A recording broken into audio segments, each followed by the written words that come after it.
Fears amongst undocumented immigrants that the harsh rhetoric of Donald Trump's campaign will become policy during his presidency. Tina Martin talked to one young woman who is now worried about what the future holds. 29-year-old Angela Cabrera came to the States with her family from Mexico when she was a teenager. I have been here in this country for almost 16 years. This is my country. Angela feels the United States is her home, even without paperwork to prove it. She's undocumented. Until now, she's been able to build a life without much worry. She started working as soon as she finished at East Boston High School. We are not criminals. We are here to work.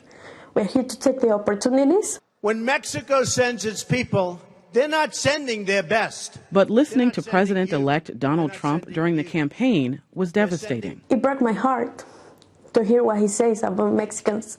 From his stance on immigration to his commitment to build a wall at the Mexican border. And his victory is now a nightmare for the 11 million undocumented immigrants in this country. Although Trump has softened his rhetoric and now says he will only deport criminals, Mayor Walsh isn't convinced. He says Boston will remain a safe haven. I think the fears that people have, they shouldn't have them in our city. But Angela worries it may not be up to city officials. She also doesn't want to lose her DACA status. That's deferred action for childhood arrivals. DACA, it was 360 change in my life. It was the best thing that can happen to me. Hello, everybody. DACA was created by President Obama 4 years ago to protect thousands of undocumented young people from deportation. Through DACA, Angela got a social security number and access to educational opportunities. After I got my DACA, I went to get my driver's license.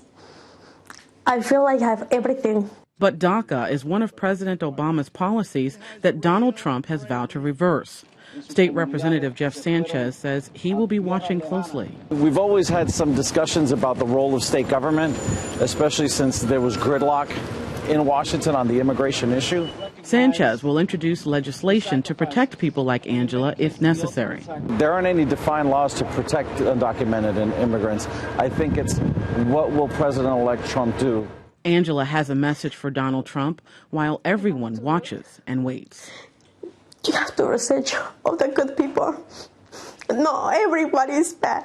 Tina Martin, WGBH News.